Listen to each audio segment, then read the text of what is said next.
Petrol diesel పెద్ద సమస్యగా మారిందా? హోర్మోజ్ దిగ్బంధనంతో భారత్ సహా పలు దేశాలు కలవరం చెందుతున్నాయా? హోర్మోజ్ను శాశ్వతంగా మూసేసిన ఇబ్బంది లేకుండా కేంద్రం ప్రత్యామ్నాయ మార్గాలు వెతుకుతోందా? మరి కఠిన నిర్ణయాలు తీసుకునేందుకు దేశ ప్రజలు సిద్ధంగా ఉన్నారా? ప్రధాని మోదీ చెప్పినట్లుగా ఇంధన పొదుపు సాధ్యమా? ఆయన కీలక సూచనతో దేశ ఆర్థిక పరిస్థితి మళ్లీ గాడిలో పడే అవకాశం ఉందా?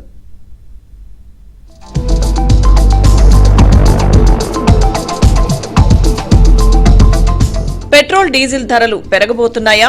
ఇదో పెద్ద ప్రశ్న. ప్రధాని మోదీ రేట్లు పెంచేందుకు పక్కా ప్లాన్తో ముందుకు వెళ్తున్నారని డీఎంకే సహా పలు విపక్ష పార్టీలు ఆరోపిస్తున్నాయి. ధరల పెంపు విషయంలో మోదీ మదిలో ఏముందో కానీ ఇప్పుడు మాత్రం ఆయన ఇంధన పొదుపుపై ప్రత్యేక దృష్టి పెట్టారు. ఆ దిశగా దేశ ప్రజలను సమాయత్తపరిచే ప్రయత్నంలో ఉన్నారు.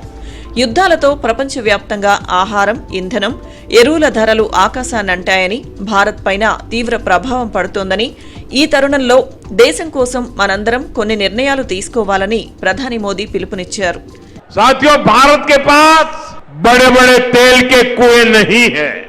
हमें अपनी जरूरत का पेट्रोल, डीजल, गैस ये सब बहुत बड़ी मात्रा में दुनिया के दूसरे देशों से बाहर से मंगाना पड़ता है.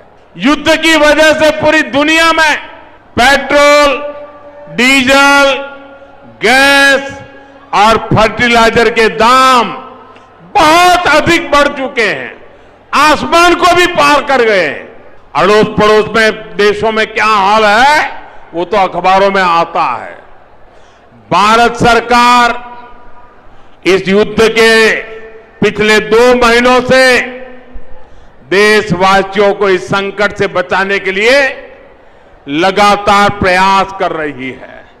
పశ్చిమాసియాలో యుద్ధం పరిస్థితులు భారతీయ చమురు కంపెనీలపై ఆర్థిక భారాన్ని పెంచుతున్నాయి. ఇరాన్, అమెరికా మధ్య సంఘర్షణ ప్రారంభమై 10 వారాలు గడుస్తున్నా ప్రజలపై ఆ ప్రభావం పడకుండా ప్రభుత్వ రంగ చమురు సంస్థలు రక్షణ కవచంలా నిలుస్తున్నాయి. అంతర్జాతీయంగా ఇంధన ధరలు ఆకాశాన్ని తాకుతున్నప్పటికీ దేశంలో పెట్రోల్, డీజిల్ ధరలు పెంచడం లేదు. దీనివల్ల చమురు సంస్థలకు రోజువారీ 1700 కోట్ల నష్టం వాటిల్లుతోంది. ఈ క్రమంలో 10 వారాల్లో మొత్తం 1,00,000 కోట్ల రూపాయల నష్టం వచ్చిందని అంచనా వేస్తున్నారు. అయినా సమస్య ఇప్పట్లో పరిష్కారమయ్యే అవకాశాలు కనిపించడం లేదు. అమెరికా, ఇరాన్ మధ్య పేచీ తీరకపోవడం వల్ల ముడి చమురు హర్ముజ్ దాటి వచ్చే అవకాశాలు ఇప్పట్లో లేనట్టేనని చెబుతున్నారు.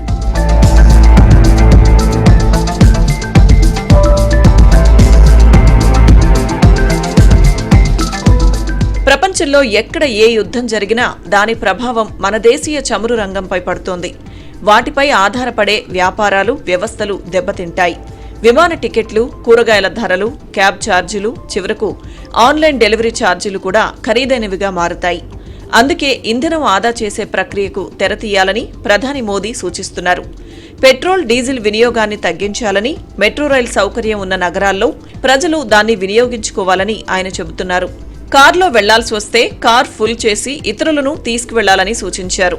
రైళ్లు కరెంటుతో నడుస్తాయి కాబట్టి వాటికి పెట్రోల్, డీజిల్ అవసరం ఉండదని గుర్తు చేశారు. పెట్రోల్, డీజిల్ వినియోగం తగ్గించాలంటే work from home, online, virtual మీటింగ్లకు ప్రాధాన్యమివ్వాలని ప్రధాని సూచించారు. అలాగే విదేశీ మారక ద్రవ్యాన్ని ఆదా చేసుకునేందుకు అన్ని ప్రయత్నాలు చేయాలన్నారు. క్రూడ్ ఆయిల్ ధరలు పెరగడంతో విమానాల్లో ఉపయోగించే ఏవియేషన్ టర్బైన్ ఫ్యూయల్ లేదా జెట్ ఫ్యూయల్ ధర భారీగా పెరిగింది. అందుకే విమాన టికెట్ ధరలు పెరుగుతున్నాయి. దాని నుంచి బయటపడాలంటే విదేశీ ప్రయాణాలు, అంతర్జాతీయ డెస్టినేషన్ వెడ్డింగ్లకు స్వస్తి చెప్పాలని మోదీ మహాశయుడు సూచిస్తున్నారు.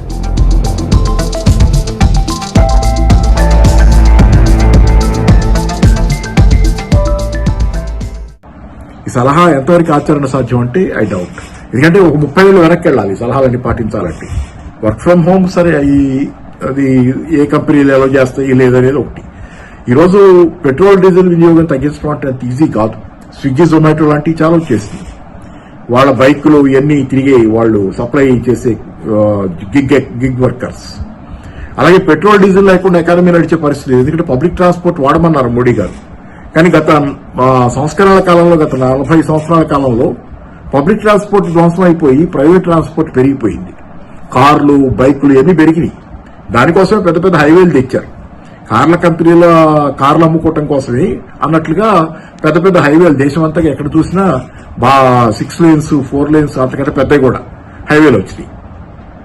ఎకానమీ మొత్తం, ప్రైవేటైజ్డ్ ఎకానమీ మొత్తం ఇండివిజువల్ ట్రాన్స్పోర్టేషన్ చుట్టూ వచ్చింది, పబ్లిక్ ట్రాన్స్పోర్ట్ పోయింది. కాబట్టి ఈరోజు పబ్లిక్ ట్రాన్స్పోర్ట్ ని మీరు సజెస్ట్ చేసినా పెట్రోల్ డీజిల్ సేవ్ చేయడానికి అది ఎక్కడ ఉంది? పెట్రోల్ డీజిల్ వినియోగాన్ని తగ్గించే అన్ని చర్యలు చేపట్టాలని దేశ ప్రజలకు మోదీ చెబుతున్నారు. ఎలక్ట్రిక్ వాహనాల వినియోగం వల్ల సమస్య నుంచి బయటపడే వీలుంటుందని ఆయన సలహా ఇస్తున్నారు.